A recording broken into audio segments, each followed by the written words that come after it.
Hello everyone, welcome back to Red Sands Character Creation Part 8. We're going to do some posing today. So we took our character from our last session and went into Z plugins and activated Transpose Master and pressed T-Pose Mesh, and that will drop your object and all its subtools down to the lowest subdivision level, group them together so that it can be masked as one unit, as we're about to see here. It lets us do some pretty fine adjustments. Now the lowest subdivision level isn't that low for a Dynamesh, but um, it still works really well and allows for everything that I need in a pose. This one, with its strange legs, as we discussed earlier, just screams for a running position. So that's where we're headed today. Um, and I think it's going to be pretty cool once it's all done. This first pose, this moving the, I kind of approach posing characters in the same way that I approach the sculpting. I want to start with the largest forms first, getting the torso addressed, then the legs and the arms, and then those big motions first, and then tweak all of the smaller motions down that fine-tune a pose or suggest a strength or weakness or something in the character that in terms of a story that we're trying to address, um, or give this character a little bit of life that is indicative of its personality. Very excited by this running pose. Having the legs the way they are and finally, deciding anatomically what those lower limbs were going to be uh, makes it very exciting to just get him and test the anatomy to see if it looks good in the ways that you imagine. So it was a fun challenge, but the payoff's great when you can get it into a position that seems to give your character a little bit of life. One of the things that my friend and I, Van Gale, talk about a lot is action poses and what makes them interesting, and why we're so attracted to that sort of dynamic movement.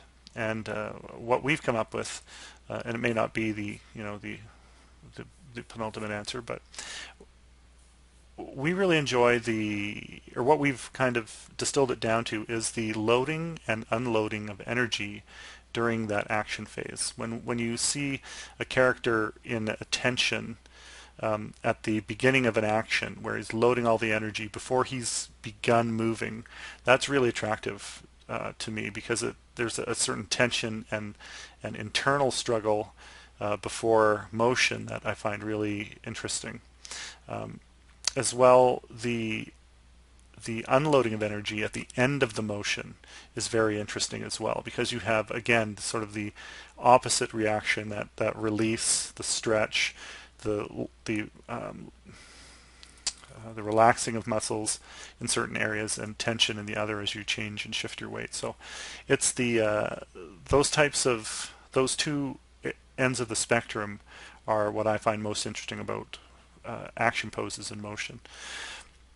The stuff in the middle where you're halfway through is not that exciting.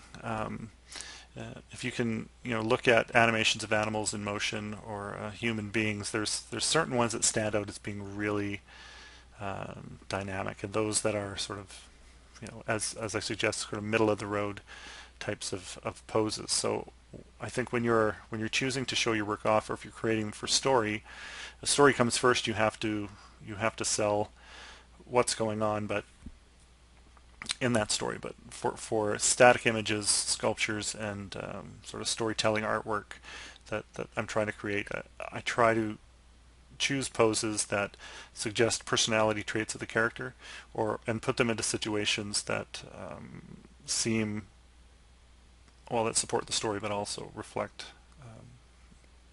the character and the light I'm trying to create.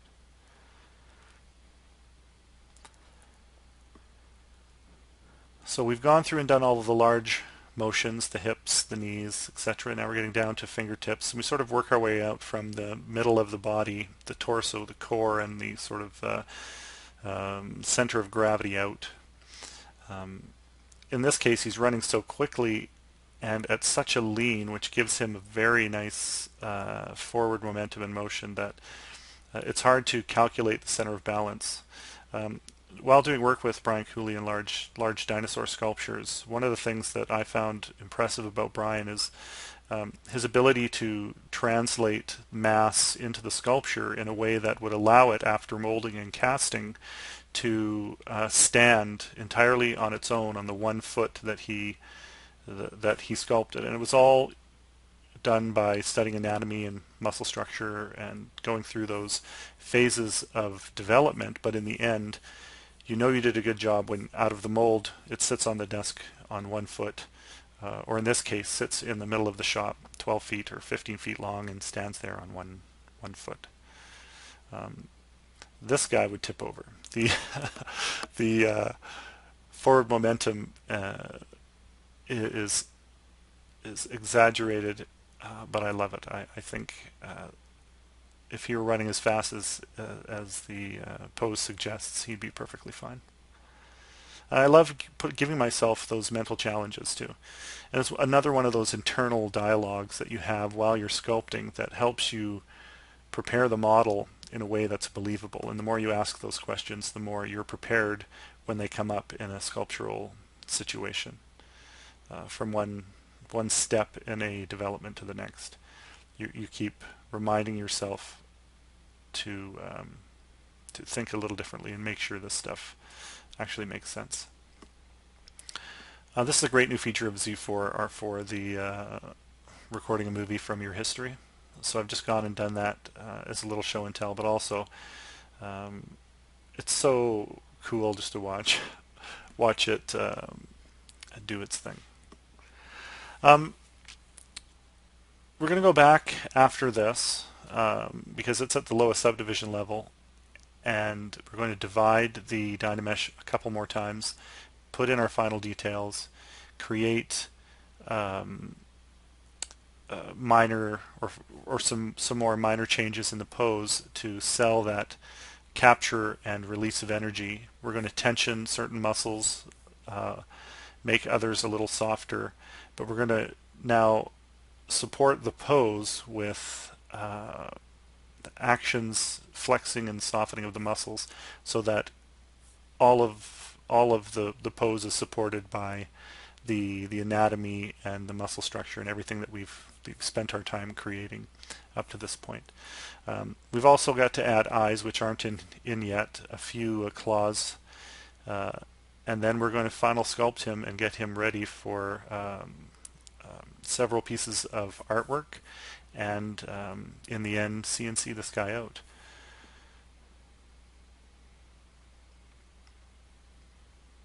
There you go.